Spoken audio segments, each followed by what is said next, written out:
Assalamualaikum warahmatullahi wabarakatuh.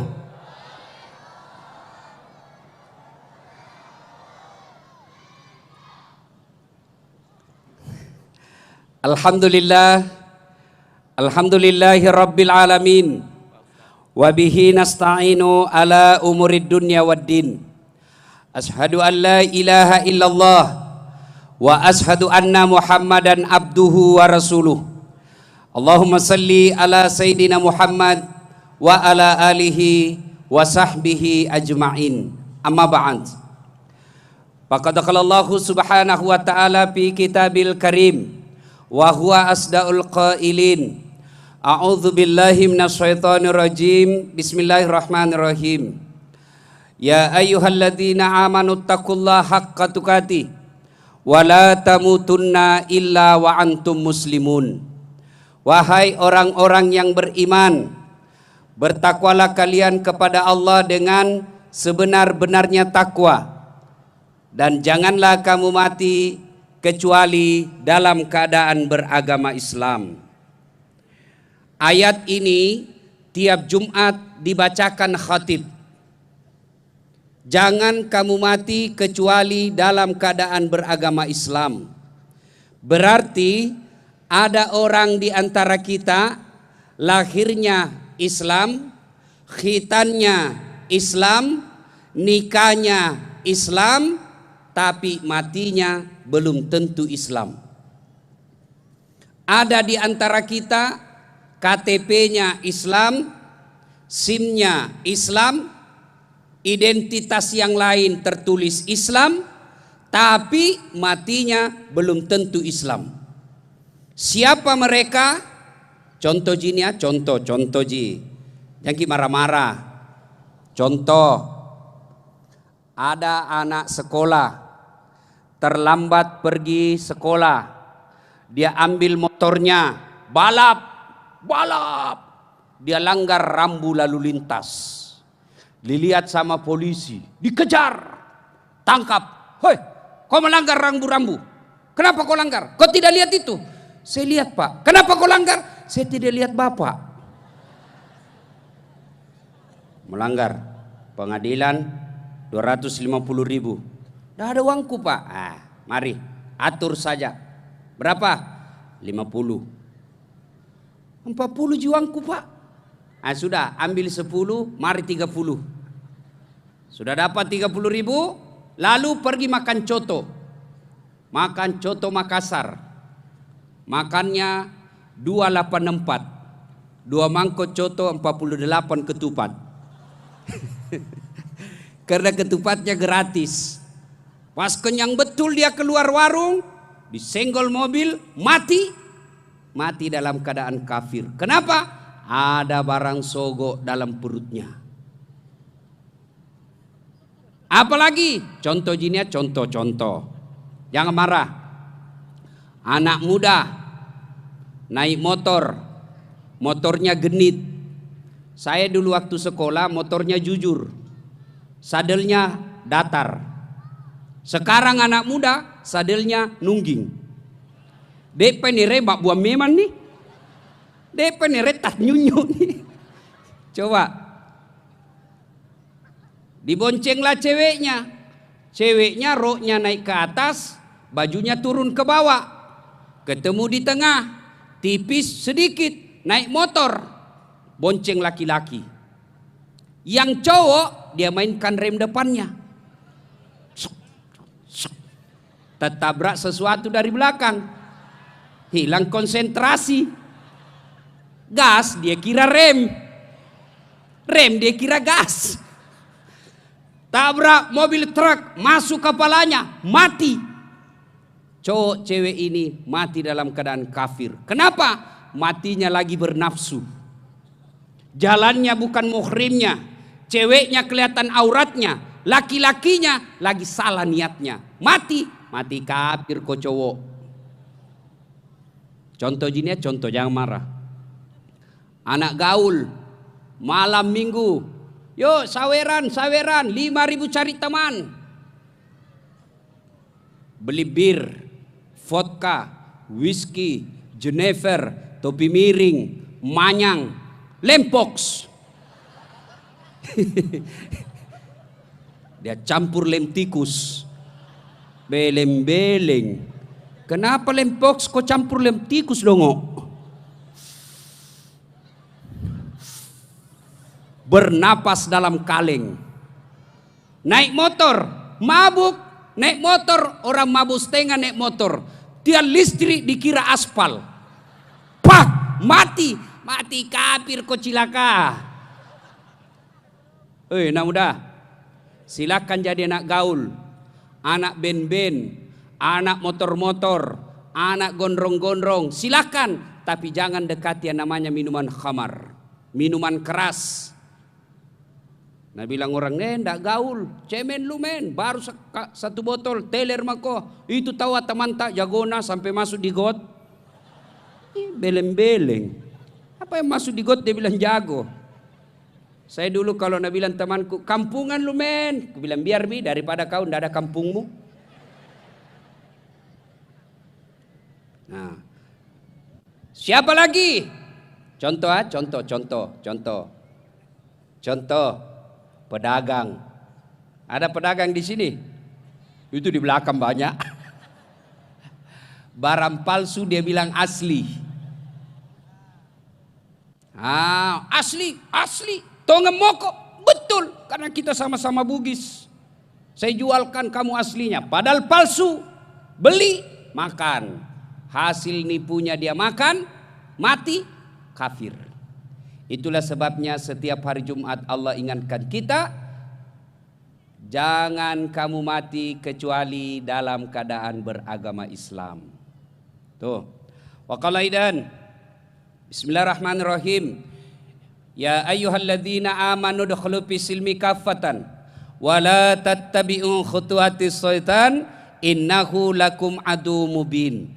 Wahai orang-orang yang beriman, masuklah engkau ke dalam Islam secara sempurna dan janganlah engkau ikuti langkah-langkah setan, karena sesungguhnya setan itu musuh yang nyata bagi kalian. Nah, di tengah-tengah kita ada setan, Pak. Ada kira-kira setan? Ada. Setannya apa? Bukan pocong, bukan popok, bukan parakang. Tapi apa setan yang ada di tengah-tengah kita? Bentuknya handphone. Tuh ibu-ibu orang sudah ceramah masih menggosok. Dengar ceramah mah download. Dengar, simpan dulu HP-nya Bu, simpan dulu ya. Kita dengar ceramah dulu. Ada langsung baleki Ustadz baru selfie. Ustadz Dasat lagi ceramah, langsung update status. Sudah 55 umurnya masih selfie-selfie. Tomat-tomat jili-jili.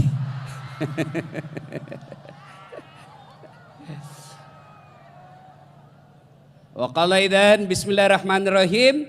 Innallaha wa malaikatahu yusalluna 'alan nabi. Ya ayyuhalladzina amanu sallu alaihi wa sallimu taslima. Sesungguhnya Allah dan para malaikatnya bersalawat kepada Rasulullah Muhammad sallallahu alaihi wasallam, maka wahai orang-orang yang beriman, bersalawatlah kalian kepada Rasulullah dengan sebaik-baik salawat. Shadaqallahul azim, maha benar Allah dengan segala firman-Nya. Ibu bapak, saudara-saudara sekalian teristimewa yang kita hormati, Bapak Wakil Bupati Tanah Bumbu beserta Ibu, anggota DPRD Kabupaten Tanah Bumbu, kita lihat-lihat sekarang ada di depan kita, tandai mukanya. Nanti kalau pilcaleg pilih lagi, yang tidak datang pikir-pikir untuk dipilih lagi. Yang insya Allah dimuliakan dan dirahmati oleh Allah Subhanahu wa Ta'ala. Saya mau bercerita, ini kisah nyata. Suatu ketika saya diundang oleh Istana Anak Yatim Batu Licin khotbah Jumat. Ini fakta, kejadian benar. Saya khotbah Jumat, ada bapak-bapak datang usia kira-kira 50 tahun. Dia datang di depan saya, dia pegang pahaku, lalu dia meneteskan air mata dan berkata, Ustadz, doakan saya. Ilo doang kak kasih Ustad. Saya bilang, kenapa Ki Pak? Begini Ustad, 4 tahun saya merantau bisnis alat berat. Alhamdulillah sukses. Tapi 2 bulan terakhir ini Ustadz saya bangkrut. Andai saja saya bangkrut tidak masalah. Tapi saya bangkrut dengan meninggalkan utang. Saya mau pulang kampung ke Sulawesi, malu tinggalkan kampung pulang bawa utang. Saya mau tinggal di sini, dikejar-kejar saya sama yang punya uang. Mobilku habis disita Ustadz, tolong doakan saya. Saya bilang, baiklah Pak. Sebelum saya doakan, tolong jawab pertanyaanku dengan jujur. Jangan ki bohong di. Iya Ustadz. Pertama, pertanyaan saya, bagaimana sholatnya Bapak selama ini? Apa dia bilang? Oh itu dia Ustadz. Selama nak kena kak duit Ustadz, hari Jumat saja saya datang. Itu pun paling terlambat datang, paling cepat pulang. Selama khutbah saya tidur. Dalam hatiku, iya itu sabakna cilaka. 2, saya tanya lagi, tolong jawab dengan jujur. Bagaimana Bapak memuliakan istri selama ini? Bagaimana Bapak menghormati istrinya? Dia bilang, wah itu dia juga masalah Ustadz. Lebih kusuka istrinya orang daripada istriku. Oh dalam hatiku, iya tuh itu sabarin bo. Yang ketiga saya tanya lagi, bagaimana Bapak menghormati orang tua selama ini? Waduh Ustadz, selama saya merantau, tidak pernah saya pulang lihat orang tuaku. Yang keempat, tolong jawab jujur. Bagaimana Bapak bayar zakat sedekah selama berbisnis? Wah itu dia Ustadz, lebih banyak masuk ke panti pijat daripada panti asuhan. Saya sudah jangan banyak cerita. Inilah 4 sebabnya. Saya bilang, Pak, mau sukses, mau Ustadz. Mau kembali usahanya, mau Ustadz. Maka lakukan 4 ini. 1, tunaikan sholat dengan sebaik-baiknya. Pakai singi sempajata. 2, muliakan istri, hindari maksiat. 3, muliakan orang tua, penuhi kewajiban sebagai anak. Dan yang keempat, jangan lupa dapat rezeki, bayar zakat dan sedekah. Lakukan 4 hal ini Pak. Telepon saya 2 bulan yang akan datang. Saya berani sampaikan ke dia waktu itu. Telepon saya 2 bulan yang akan datang. Kalau tidak menjadi baik hidupnya, telepon saya, katai saya Ustadz Dasat, Ustadz pembohong. Kalau tidak berubah menjadi bagus. Kenapa saya berani katakan ini? Banyak orang saya kasih terapi seperti ini, alhamdulillah kembali sukses usahanya. Ringkas kisah. Beberapa hari kemudian, belum cukup 2 bulan, baru 2 minggu, hari Jumat berlalu belum ada telepon. Jumat kedua selesai saya khutbah ada telepon bunyi. Assalamualaikum Ustadz. Waalaikumsalam. Masih ingat saya Ustadz? Saya bilang dalam hati, siapa ini? Sok merasa saya kenal. Banyaknya itu yang telepon saya. Masih ingat saya Ustadz? Iya, siapa di? Dia bilang, saya Ustadz yang ketemu di istana anak yatim. Batu Licin. Oh, ini deng, magani. Ya orang Bugis. Apa jawabannya? Saya tidak sangka Pak. Apa dia jawab? Alhamdulillah Ustadz, semua mobilku yang disita sudah kulunasi. Hebatnya ini dalam hati saya. Belum 2 bulan. Baru 2 minggu. Lunas utang-utangnya. Alhamdulillah Ustadz, besok saya mau ke Surabaya beli mobil. Mobil besar. Apa itu yang begini tuh? Apa lagi namanya wakil itu? Pak wakil itu. Apa itu yang begini ini? Apa itu? Eskapator. Saya biasa bayangkan enaknya nih kalau ada mobilku begini. Kalau mau pergi pasar macet, saya tinggal dorong mobilnya orang.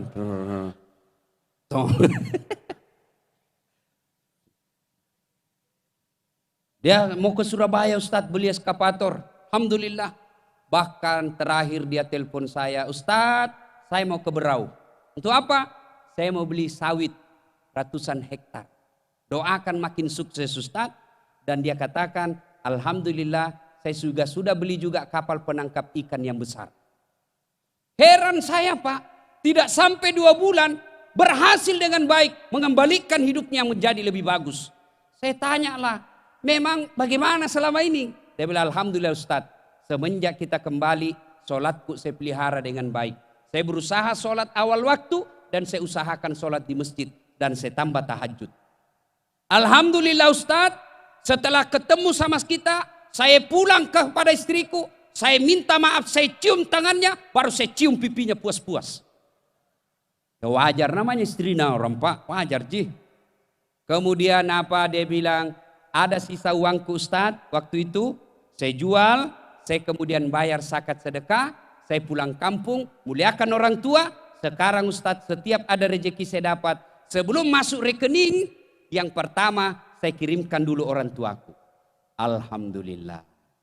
Nah ibu bapak, apa pelajaran atau hikmah yang kita bisa ambil dari kisah dan fakta ini? Halo ibu-ibu, halo. Halo, lihat ke saya. Oh, ada juga televisi rupanya di sana. Oh, pantas, oh, besar lagi di sana. Saya juga heran, lebih gagah saya di sana daripada aslinya.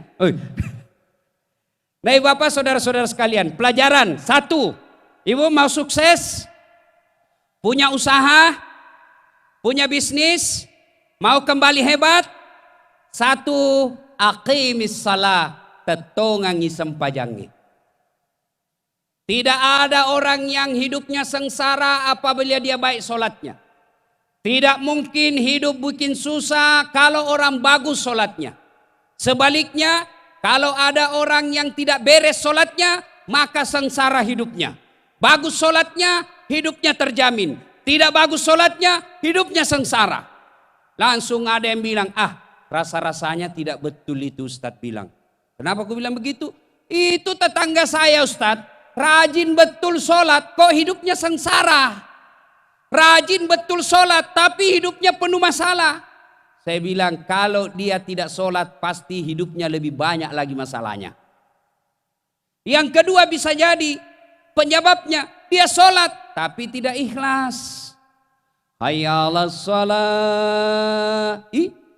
Asar lagi. Barusan kita sholat duhur, berarti bapak tidak ikhlas. Jadi mau sukses hidup, sempurnakan sholat. Ada lagi yang penyebab ketiga, sholat Ustadz, tapi sholatnya main-main. Kenapa main-main? Sholatnya pakaiannya tidak bersih. Itu juga pakaiannya dipakai ke toilet. Itu juga dipakai tidur. Itu juga dipakai main futsal. Itu juga dipakai pergi ke pasar. Itu juga dipakai mencuci. Lalu sudah 2 hari dipakai lagi ketemu Allah. Akhirnya apa? Ketika dia sholat baru ketahuan, barulah terasa gatal semua. Allahu Akbar. Mari. Iya kan. Ada bangkai sampai pantat. Siapa ajar ki sholat menggaruk pantat? Allahu Akbar. Tidak semangat. Assalamualaikum. Assalamualaikum. Atau terlalu semangat. Allah.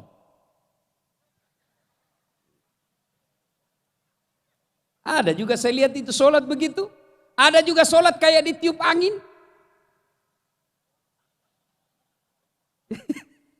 Ini Pak Guru kok bos. Ada juga sholat menghayal. Allahu Akbar. Tadi 100.000. Beli pulsa 50.000. Beli bensin 20.000. Mana ini 30?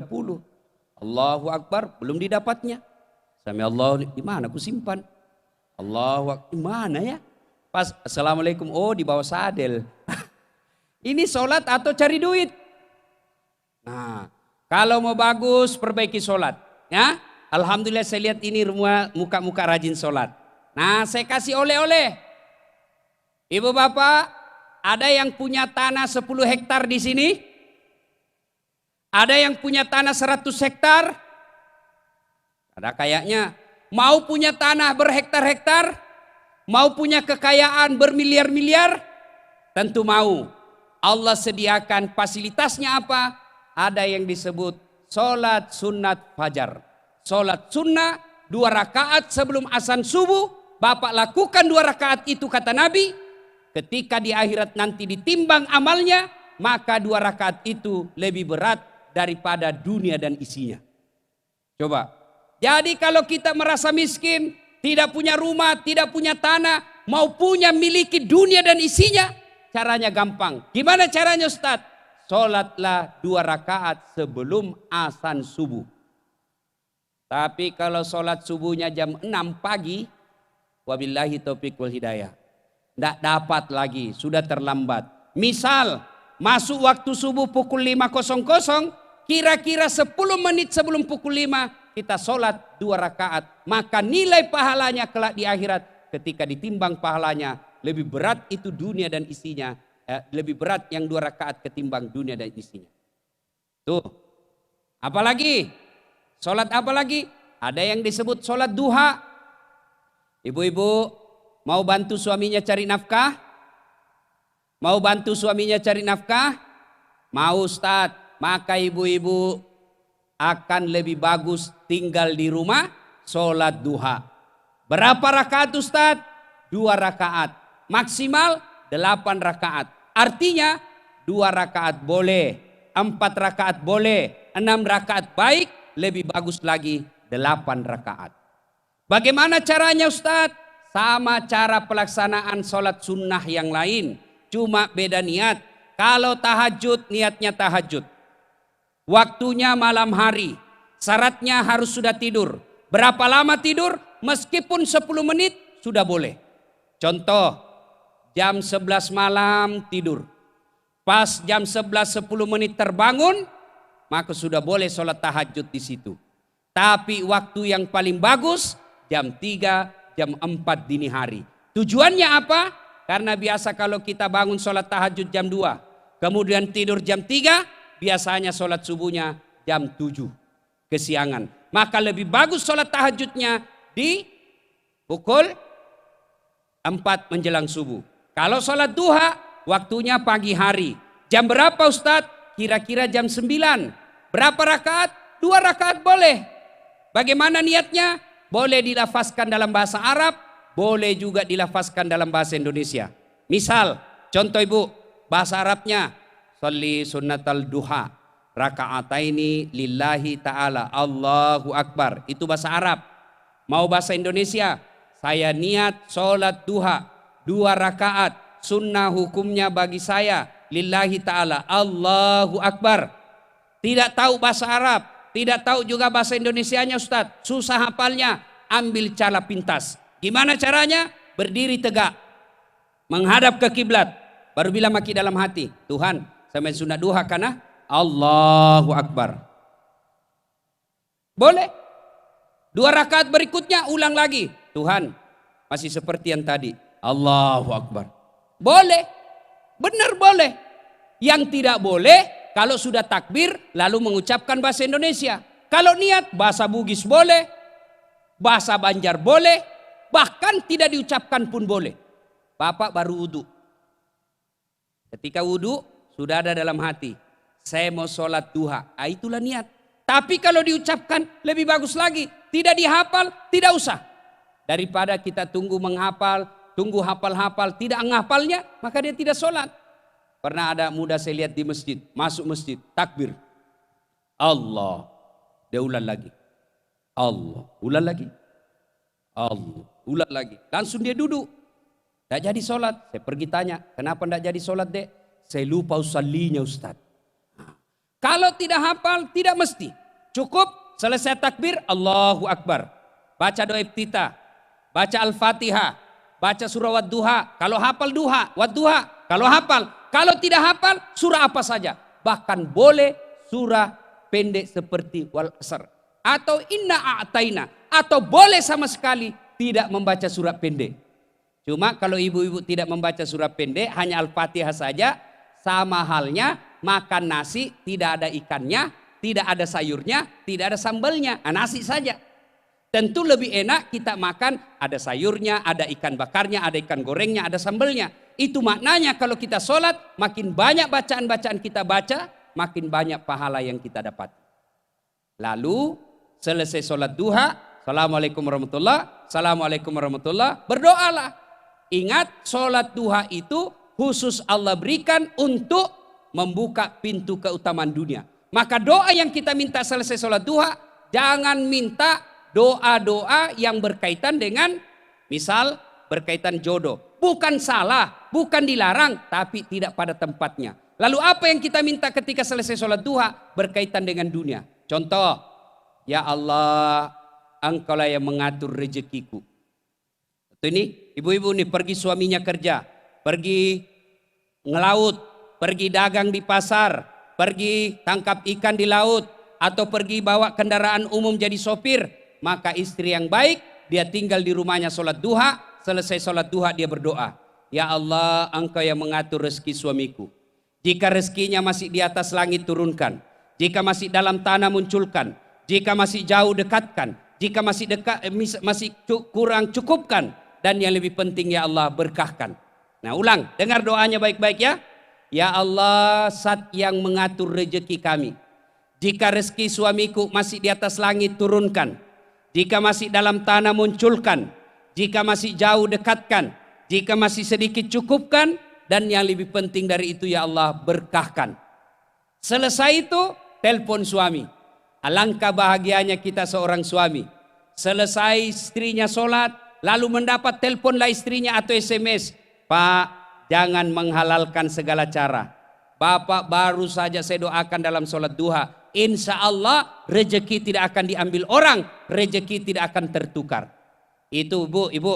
Rahasia laki-laki nih bu. Kami ini laki-laki, kalau selesai dengar SMS atau selesai mendapat telepon dari istri, paling tidak SMS yang bunyinya memberikan dukungan kepada suami, itu biasa suami langsung kasih lihat semua temannya warung kopi. SMS-nya istriku, Itako bos, makasih toh. Ibu, biasa aja kita SMS begitu suami tak? Iya, biasa. Tapi paling SMS-nya ibu dari rumah, jangan lupa singgah beli gas. Sholat duha. Adik-adik remaja, ini contoh pribadi saya. Bukan mau sombong, bukan mau takabur. Alhamdulillah, sejak SMP terbiasa sholat duha. Selesai sholat duha, saya berdoa kepada Allah. Ya Allah, Engkaulah sumber segala ilmu pengetahuan. Bukakan pintu hati dan pikiran saya dalam menuntut ilmu. Berikan saya kemudahan dalam berpikir, kemudahan dalam pemahaman. Alhamdulillah, baca Al-Fatihah, selesai. Jadi waktu SMA, begitu bunyi bel, teman-teman pada lari ke kantin. Saya masuk ke musola, sholat duha dulu. Selesai sholat duha, saya berdoa kepada Allah. Selesai berdoa, barulah saya ke kantin. Kalau ada uang. Kalau tidak ada uang, carian orang kaya dongo. Ada PR? Ada. Kerjakan dulu dasar. Gampang. Tapi belikan dulu jalan kote. Barter ki bos. Selesai, baru berdoa kepada Allah. Alhamdulillah, dengan doa itu saya yakin Allah kabulkan doa saya. Alhamdulillah sekolah lancar. Sarjana 2. Master 1. S3 2. Doktor saya ada 2. Sarjana saya juga ada 2. Bagaimana caranya? Saya tidak juga tahu caranya. Caranya saya rutinkan sholat duha. Adik-adik mau sukses sekolah dengan baik, merantau ke Samarinda, merantau ke Balikpapan, merantau ke Banjarmasin, merantau ke tanah leluhur kalau dia orang Bugis ke Sulawesi, maka jangan lupa biasakan sholat duha. Sholat duha tidak dibayar. Selesai sholat duha, mintalah pertolongan kepada Allah. Nih yang kedua. Tadi sholat fajar. 2, sholat duha. Yang ketiga yang mesti kita lazimkan adalah sholat sunnah taubat. Ini terutama bapak-bapak yang sudah bau-bau kubur. Yang sudah pensiun. Tapi kematian itu tidak harus tua dulu. Ada orang ketika saya ceramah kematian, takziah, itu anak muda langsung orang tua dia lihat-lihati. Yang sudah pensiun, sudah putih rambutnya. Dia pikir barangkali langsung dikasih kaget orang tua. Apa kau lihat? Yang namanya kematian tidak harus tua dulu. Yang namanya kematian anak muda mati. Orang tua mati. Orang kaya mati. Orang miskin mati. Pejabat, rakyat biasa, anggota DPR, polisi, ibu-ibu, ustadz. Di belakang sedikit. Nah ibu bapak saudara-saudara sekalian, nah ketika usia kita makin uzur, maka sholat yang paling bagus kita lakukan adalah sholat sunnah taubat. Kapan waktunya Ustadz? Selesai sholat maghrib menjelang isya. Boleh selesai duhur? Boleh. Boleh sebelum duhur? Boleh. Boleh setelah isya? Boleh juga. Tapi waktu yang paling bagus selesai salat maghrib, menunggu isya, maka kita sholat taubat, 2 rakaat salam, 2 rakaat salam, 2 rakaat salam. Berapa rakaat jumlahnya? Maksimal 6. Di sujud terakhir, selesai atau selesai sholat, bertaubatlah kepada Allah. Mohon ampunan kepada Allah. Ya Allah, ampuni saya. Ya Allah, kemarin saya hilap di kantor. Saya pegang tangannya sekretarisku, dia pegang Kak juga. Akhirnya aku pegang-pegang, ya Allah. Ampuni dosa dan kesalahan saya, dan yang lebih penting dari itu ya Allah, berikanlah saya kesanggupan dan kemampuan untuk tidak mengulangnya. Nah ibu bapak saudara-saudara sekalian, inilah resep pertama, mau sukses, mau hebat, perbaiki sholat. Aqimis salah, dirikan sholat. Yang kedua, belajar dari kisah yang saya sampaikan tadi. Yang kedua, hindari maksiat, hindari dosa, berbuat baik kepada istri, muliakan suami. Alhamdulillah saya lihat ini ibu-ibu soleha. Ibu-ibu mau jadi istri yang soleha? Mau? Bawa pulang ini resepnya. Gampang sekali menjadi istri yang soleha. Bagaimana caranya Ustadz? Rumusnya sederhana. R-E-N-A-H. Bacanya Rena. Apa itu Rena? R. Ramah. Istri yang soleha bertutur kata yang sopan dan santun kepada suaminya. Tidak pernah bicara kasar. Karena tanpa ridho suami maka istri susah masuk surga. Maka istri yang baik tutur katanya tabe daeng. Idi mi terserah kakanda. Kalau itu yang baik aku pasrah. Istri yang baik datang suaminya disambutnya. Assalamualaikum kakandaku Arjunaku.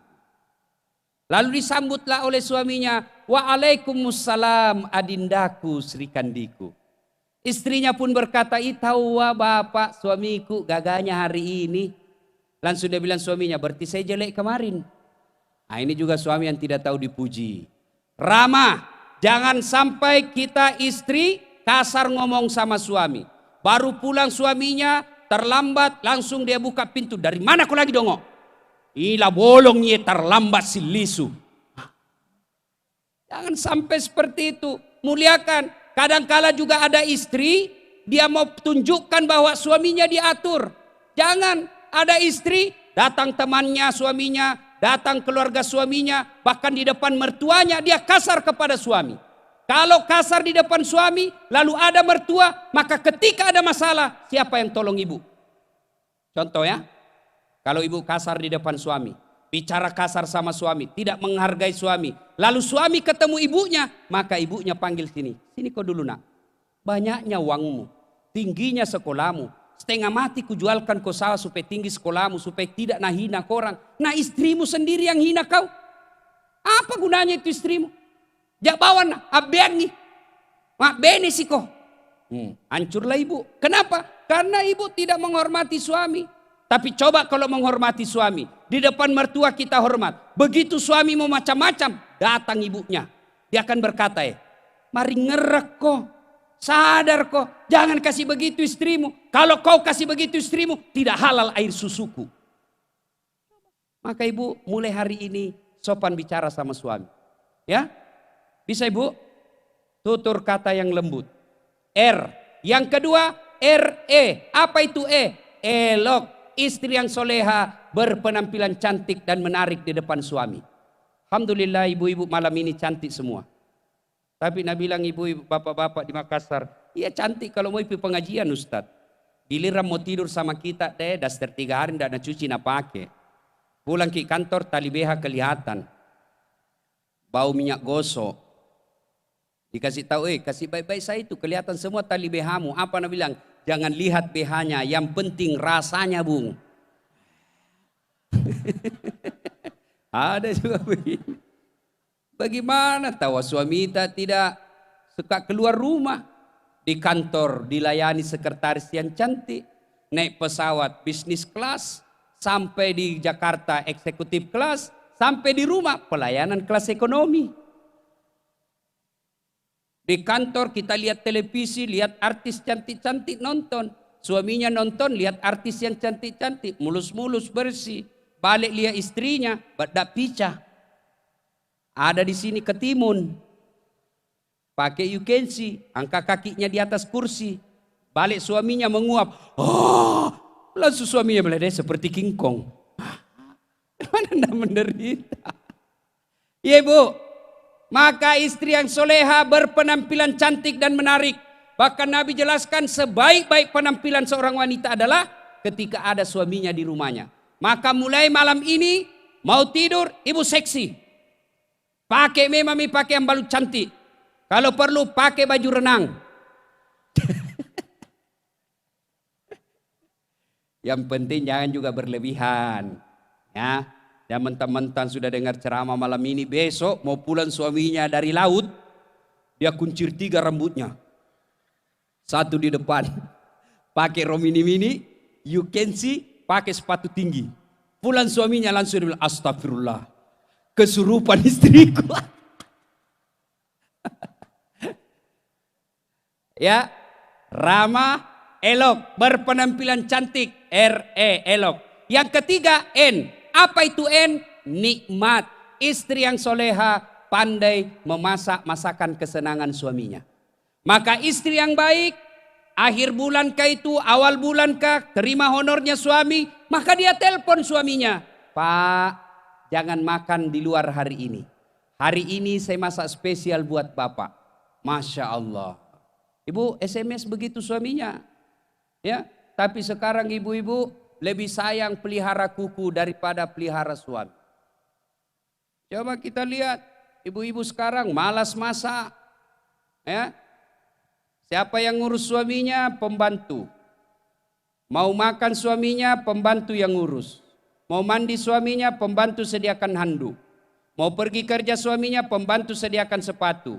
Datang suaminya, pembantu yang bukakan sepatunya. Mau tidur suaminya, pembantu yang temani.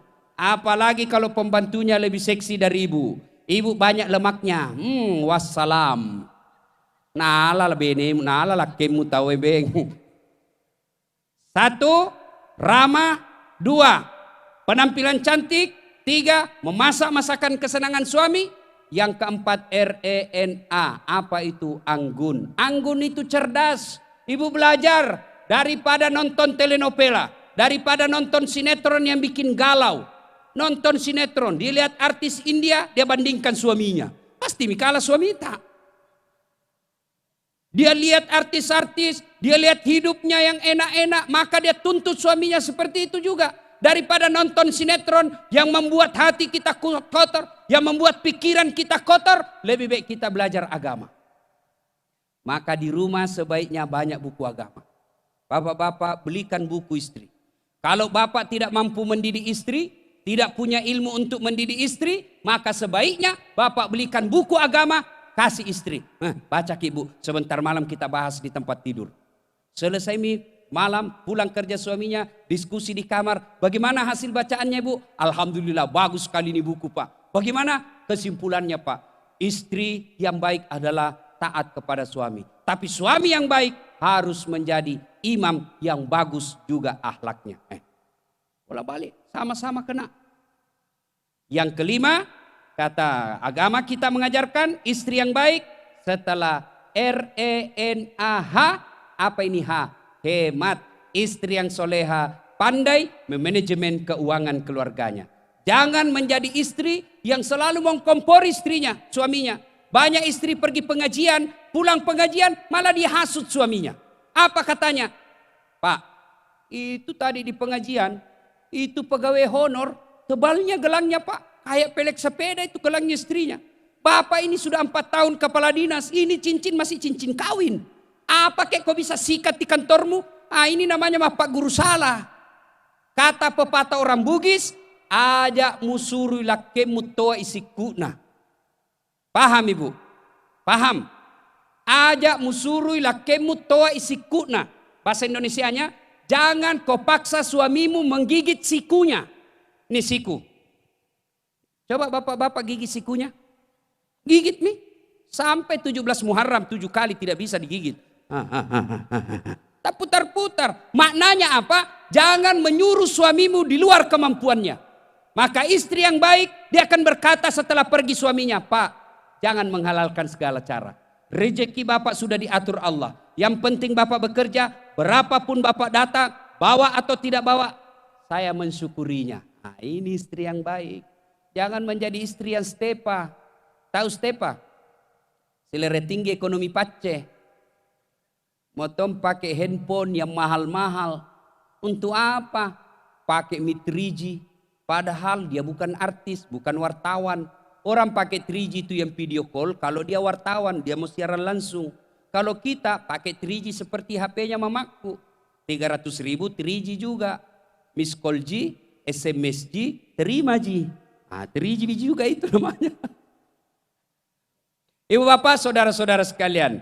Maka mau baik dalam rumah tangga, mau sukses usaha, muliakan istri, hormati suami. Nah, bagaimana pula kita sebagai suami? Maka suami yang baik akan menjadi istrinya. Suami yang baik akan menjadi contoh buat anak dan istrinya. Jangan sampai kita menjadi suami kita menjadi kepala rumah tangga, melarang anaknya merokok, lalu dia merokok.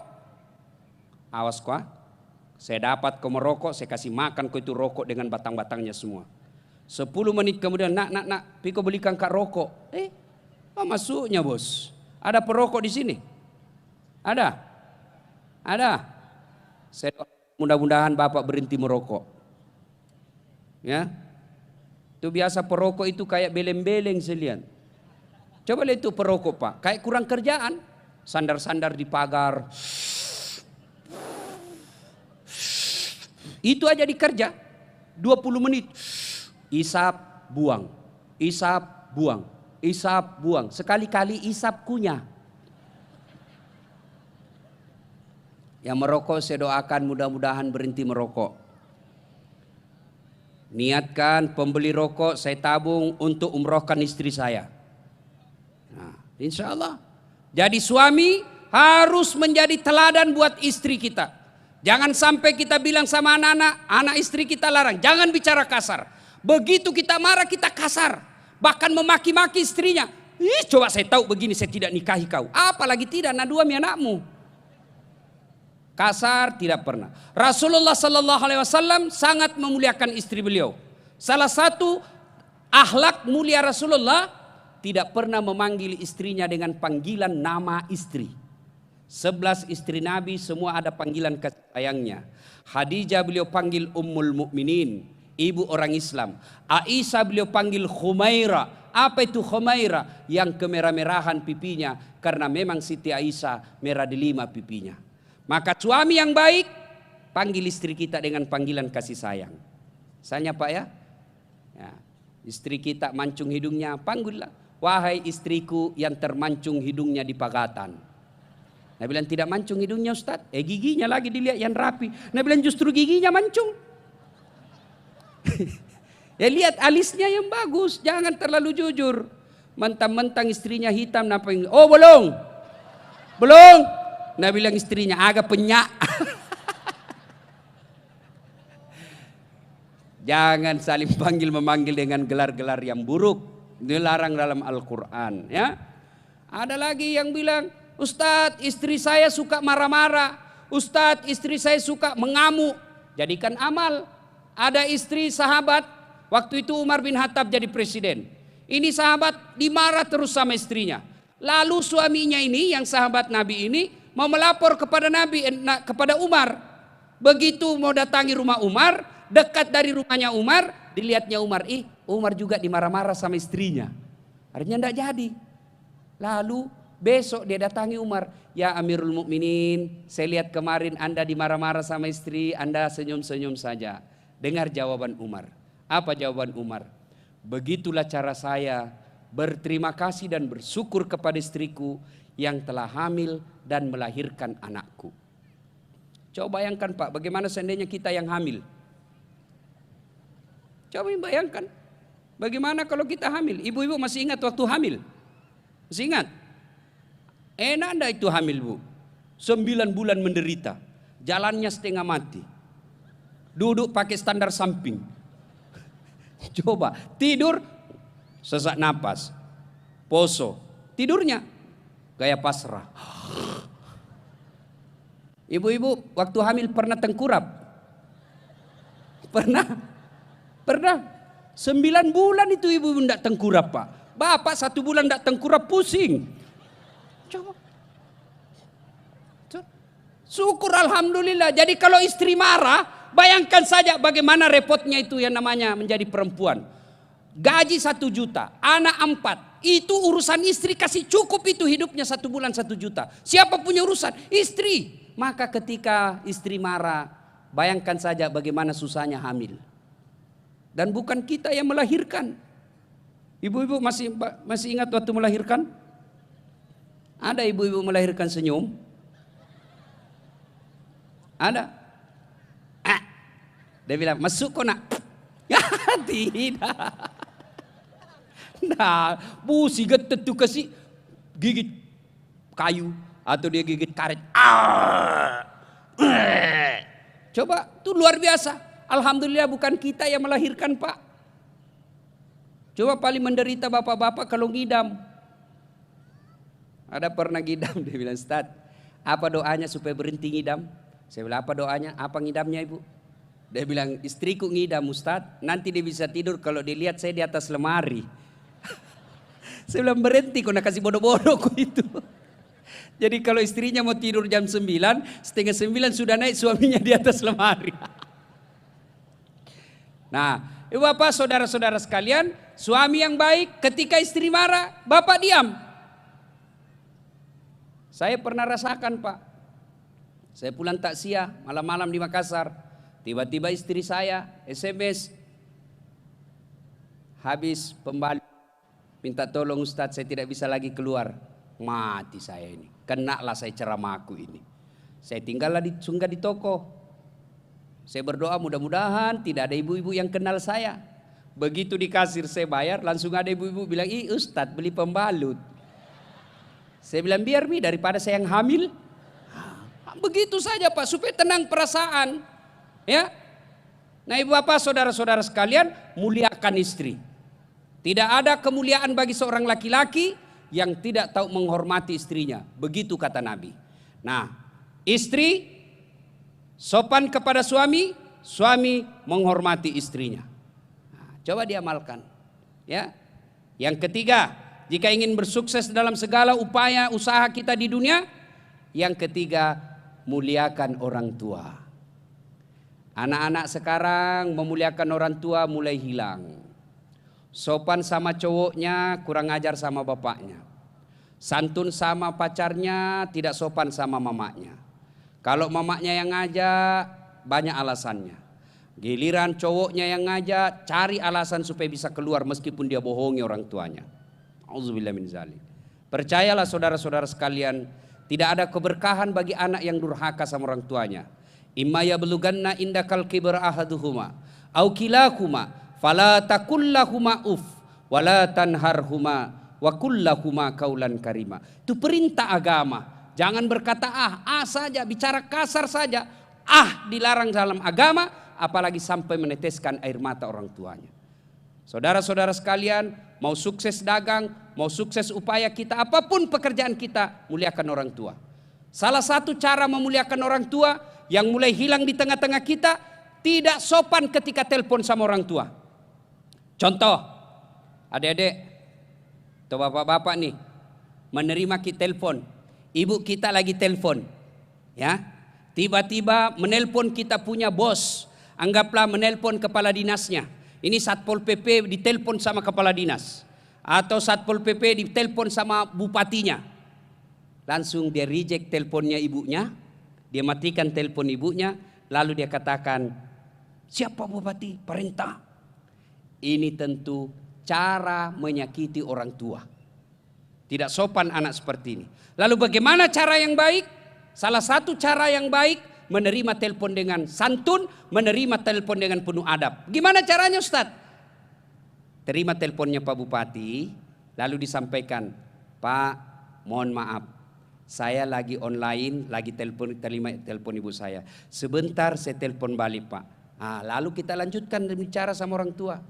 Adik-adik mau beradab, termasuk ibadah, ya, menerima telepon. Salah satu kebiasaan saya, kalau saya terima telepon orang tua saya matikan handphone yang lain. Saya matikan kalau saya lagi dengar radio, saya matikan segala kegiatan, saya berhentikan, saya muliakan orang tua dengan cara menerima telepon. Mudah-mudahan saya yakin, mudah-mudahan dengan menerima telepon memuliakan orang tua, Allah bukakan rezeki saya, Allah perbaiki karier saya. Kenapa? Ridallah fi ridal walidain, suktillah fi suktil walidain. Ridanya Allah tergantung ridanya kedua orang tua, murkanya Allah tergantung kepada murkanya kedua orang tua. Nah, anak-anak, adik-adik, mau sukses, sekolah bukan jaminan. Kalau sekolah jaminan orang sukses, maka semua sarjana mestinya tidak ada yang nganggur. Tapi buktinya banyaknya sarjana yang nganggur. Buktinya ada orang tidak ada sekolah, hidupnya baik. Dan ternyata usut punya usut, salah satu sebabnya karena dia sangat memuliakan orang tuanya. Ya, bagaimana pula kita ini yang sudah berkeluarga, cara memuliakan orang tua, muliakan mertua, hormati orang tua. Kadangkala kita sudah berkeluarga, orang tua kita muliakan, mertua kita tidak hormati. Padahal orang tua dengan mertua sama posisinya. Ketika kita bujang, 2 orang tua kita. Tapi ketika sudah menikah, 4 orang tua kita. Orang tua dari suami dan 2 orang tua dari kita. Berarti 4. Nah, ibu bapak, saudara-saudara sekalian, tidak ada kemuliaan, tidak ada kehormatan, tidak ada kesuksesan bagi mereka yang durhaka kepada kedua orang tuanya. Ada mahasiswa saya nanya begini, Ustadz, bagaimana kalau orang tua saya tidak sholat? Bagaimana kalau orang tua saya tidak kerja baik? Bagaimana kalau orang tua saya tidak pernah ngurus saya dari kecil? Nah, apakah saya tetap wajib berbuat baik kepadanya? Silahkan pelajari kisahnya Ibrahim alaihissalam. Ibrahim alaihissalam, bapaknya namanya Azor, penyembah berhala. Ketika mau ribut sama bapaknya, Allah tegur, Ibrahim, sadar kok, itu bapakmu, bagaimanapun dia orang tuamu. Kau yang keluar dari desamu, jangan ribut sama orang tuamu. Nah, ibu bapak, saudara-saudara sekalian, ini yang ketiga, muliakan orang tua, hormati ibu bapak. Yang keempat, jika ingin sukses dunia dan akhirat, maka jalan yang keempat adalah jangan lupa bayar zakat dan bayar sedekah. Zakat wajib, maknanya tidak dikeluarkan dosa. Sedekah adalah sunnah. Apa bedanya hadiah, Ustadz? Ada kan biasa kita bedakan hadiah dengan sedekah. Nah, contoh sederhana, yang supaya Bapak Ibu bisa bedakan mana hadiah mana sedekah. Kalau Pak Yusuf Kalla, Wakil Presiden, memberikan sesuatu kepada saya, maka itu namanya sedekah. Kalau Ustadz Dasat Latif memberikan sesuatu kepada Yusuf Kalla, maka itu namanya hadiah. Jelas ya? Sedekah, orang atas berikan kepada yang lebih bawah. Sedekah. Orang bawah berikan kepada yang lebih atas, itu namanya hadiah. Nah, mau sukses, keluarkan zakat. Bagi mereka yang tidak mau mengeluarkan zakat, maka harta-hartanya akan terkotori. Contoh, fungsi zakat itu membersihkan harta penghasilan. Ibu-ibu kasih air gelas, itu halal atau tidak? Air gelas yang kita beli dengan halal, cara mencari duitnya halal, kita beli. Nah, sebelum kita minum kasih masuk gelas. Itu air putih halal apa tidak? Halal. Nah, karena Bapak Ibu tidak bayar zakat, tidak mengeluarkan zakat, yang air gelas 1 gelas ini adalah gaji dagang, ya, pegawai negeri. Nah, itu halal. Kita punya penghasilan halal. Lalu karena kita tidak bayar zakat, maka air bersih yang halal tadi ini diibaratkan dia ambil air toilet. Tahu air toilet, Ibu? Tempat kita buang air besar atau air got. Ambil air got. Sudahlah, air got. Ambil 1 tetes saja. Yang hitam itu kotor, yang kita lihat ada orang buang air besar dari sana. Lewat zaman saya kecil dulu, mandi di sungai, di atas buang air besar, kita mandi di sini pakai sampo. Nah, kita tiba-tiba kasih masuk di got itu tangan, lalu ditetesi 1 tetes. 1 tetes saja yang air bersih tadi masuk ke dalam. Kira-kira Bapak Ibu masih mau minum enggak itu air? Masih mau minum? Pasti tidak. Begitulah harta yang kita cari secara halal, kita cari secara benar, memenuhi kriteria halal haram, lalu karena kita tidak bayar zakat, maka sesungguhnya sama kita minum air yang bernajis. Kalau Imam Al-Ghazali menjelaskan, orang bayar zakat itu kan ada orang bilang begini, saya yang cari uang, saya yang kerja, masa saya mau keluarkan, ini kan hak saya. Sama ceritanya begini, Bapak Ibu beli pisang. Kemudian kalau kita beli pisang Ibu, dimakan enggak semua itu pisang? Makan semua? Ada yang dibuang? Mestinya enggak usah dibuang dong, kan kita yang punya, beli uang kita, ya makan semuanya dengan kulit-kulitnya. Maka orang yang tidak bayar zakat sesungguhnya sama dia makan pisang dengan kulitnya. Kalau kulit pisang masih enak makannya Bu, tapi kulit durian, Andre lah Bu aja. Itulah orang yang tidak mau bayar zakat. Kalau dia tidak mau bayar zakat, maka Allah paksa keluar duitnya. Dengan cara apa? Jangan heran ada orang kaya tapi malas mengeluarkan zakat, maka anaknya susah mendengar kata-kata, susah dinasehati, susah diberitahu yang benar. Kenapa? Yang membentuk darah daging anaknya barang haram. Kok bisa haram? Karena dia tidak bayar zakat. Jadi kalau ada orang biasa minta doa, Ustadz, untuk anak saya penenang hati, ya, itu yang paling penenang hati, beri makan anak kita yang halal. Salah satu sebab anak kita makan barang haram karena kita tidak tahu mengeluarkan zakat dan sedekah. Alhamdulillah, sepanjang hidup saya tidak pernah saya melihat orang bangkrut gara-gara membayar zakat. Justru orang yang pelit, yang biasanya susah hidupnya dan sengsara akhir hidupnya. Saya melihat pengalaman saya pribadi, semakin banyak mengeluarkan zakat, semakin banyak mengeluarkan sedekah, maka Allah ganti dengan cara yang tidak disangka-sangka. Contoh ini ya saya alami. Beberapa saat yang lalu saya pergi mengambil cucian saya di laundry. Waktu saya ambil itu laundry, saya kasihlah penjaganya yang di depan itu customer service-nya 4 orang. Saya kasih duit 100 ribu. 100. Tukang parkirnya saya kasih 50. Berapa uang saya semuanya keluar Ibu? 4 customer service, 1 tukang parkir, 450. Pergi saya mengajar ke Unhas. Pulang mengajar, pagi-pagi saya pergi ambil laundry, pagi-pagi sore pulang selesai mengajar saya pulang. Tiba-tiba bunyi telepon saya. Assalamualaikum Ustaz. Waalaikumsalam. Siapa ya? Saya ajudannya Pak Edi. Pak Edi siapa? Edi Baramuli. Oh, sekampungku itu. Kenapa beliau? Alhamdulillah sehat-sehat Ustaz. Saya diperintah beliau ketemu sama Ustaz. Ayo ya, ketemu di kantor ya, Jalan Kakak Tua, Makassar. Sudah, datanglah dia. Sampai saya di kantor, datang ketuk. Assalamualaikum. Waalaikumsalam. Masuk. Oh saya yang telepon kita deh. Masuk Kideng. Duduk. Cerita. Pak Ustaz, ini ada salam dari Pak Edi. Langsung ditarik kantongnya. Ada amplop tebal. Tapi Ustaz, ini ada kiriman dari Pak Edi. Dalam hatiku, saya bilang langsung, kenapa ada? Kok bisa? Saya lama tidak ketemu. Ini Pak Ustaz, enggak tahu juga tiba-tiba ada kiriman. Padahal dalam hatiku, cepat sudah, mari itu cepat. Sudah, pulang. Berapa keluar duit saya tadi pagi Pak? Berapa? 450 ribu. Begitu saya buka itu amplop, berapa isinya? 15 juta. Coba.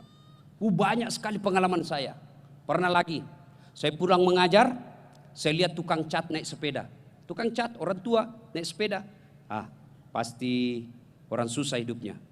Sudah, saya mau kasih duit. Setan gatal. Ketika kita mau berbuat baik itu Pak, setan masuk. Setan itu bisa jadi dalam bentuk keluarga. Ada bapak-bapak mau bersedekah 400 ribu dalam kantongnya. Begitu mau pergi didapat sama istrinya. Uang apa ini Pak? Mau beli semen, masjid lagi dibangun. Apa dia bilang istrinya? Sok kaya juga kamu. Mari tuh belikan cincin. Kalah sama istrinya.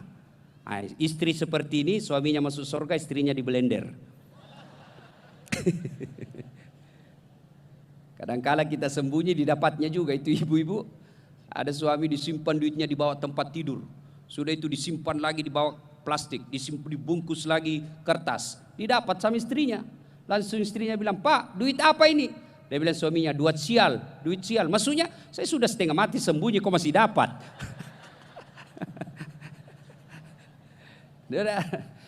Begitu saya sedekah, setan masuk. Ndak usah dah saat. Nanti kau dibilang orang sok kaya, ndak usah singgah. Lewat. Begitu lewat saya bilang kurang ngajar ini setan. Kau kira kalah ke saya? Saya singgah, saya tunggu itu. Pas depan PLN telok, saya kasih duit 100.000. Tabe daeng, sedekah.